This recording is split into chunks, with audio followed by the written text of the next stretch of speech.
ക്രിസ്തുവേശുവിൽ സ്നേഹ വന്ദനം. ഇന്ന് വലിയ നോമ്പിൻ്റെ അവസാന ദിനം.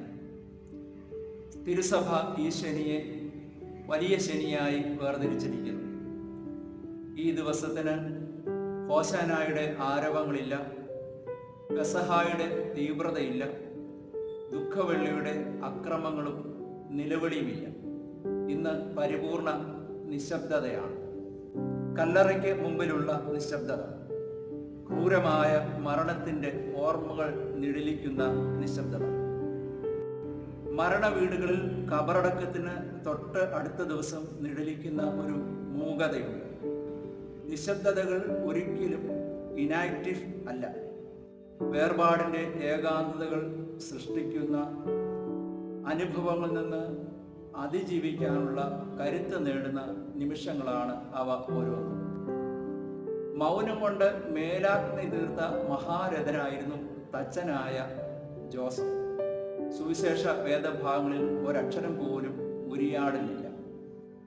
എന്നാൽ ദൈവിക രക്ഷാപദ്ധതിയുടെ പൂർത്തീകരണത്തിനായി തൻ്റെ താല്പര്യങ്ങൾക്ക് അതീതമായി യോസഫ് എടുത്ത നിലപാടുകൾ വാക്കുകളേക്കാൾ ശക്തമാണ്.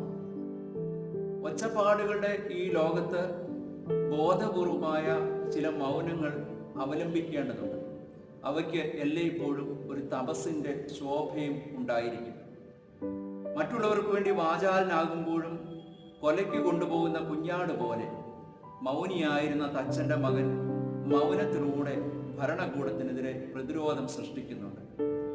വിസ്താരവേളയിലെ യേശു ശക്തനാണ്. പീലാത്തോസിന്റെ വിരളി പിടിച്ച നടത്തം അത് സൂചിപ്പിക്കുന്നുണ്ട്.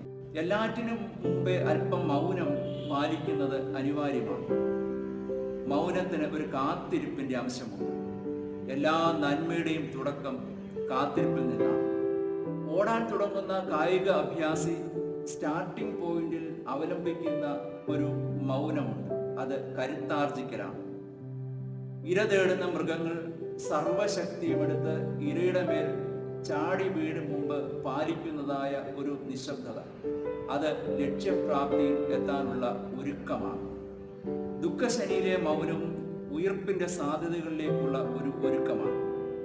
ദുഃഖശനിയിലെ മൗനം യഹൂദ മത നേതാക്കളെ വല്ലാതെ ഭീതിയിൽ ആഴ്ത്തുന്നു. ശബത്ത് നിയമങ്ങൾ ലംഘിച്ച് അധിക ദൂരം സഞ്ചരിക്കുന്നു. കല്ലറയ്ക്ക് കാവൽ ഏർപ്പെടുത്തുന്നു. കെട്ടുകഥകൾ മെനയുന്നു. പടയാളികൾക്ക് ആവശ്യത്തിൽ അധികം പണം കൊടുത്ത് അസത്യങ്ങളെ സത്യമാക്കാൻ ശ്രമിക്കുന്നു. മൗനം എല്ലായ്പ്പോഴും തിന്മകളെ അസ്വസ്ഥമാക്കാറുണ്ട്. ഈ ദുഃഖശനി ബോധപൂർവമായ ചില മൗനങ്ങൾക്കായി നമ്മെ ക്ഷണിക്കുന്നു. മൗനം ദൈവത്തിൻ്റെ ഇടപെടലിനുള്ള സമയം കൂടിയാണ്. ദൈവത്തിൻ്റെ ഇടപെടലുകൾക്കായി നമ്മുടെ ജീവിതത്തിൽ ചില മൗനത്തിൻ്റെ ഇടങ്ങൾ നമുക്ക് സൃഷ്ടിക്കാം. അങ്ങനെ ദൈവത്തിൻ്റെ ഇഷ്ടങ്ങൾക്ക് നമ്മുടെ ഇഷ്ടങ്ങൾ വഴിമാറിക്കൊടുക്കുന്ന സമർപ്പണത്തോടെ ഈ ഉയർപ്പിൻ്റെ സന്തോഷത്തിലേക്ക് നമുക്ക് പ്രവേശിക്കാം. ദൈവം നമ്മെ അനുഗ്രഹിക്കട്ടെ.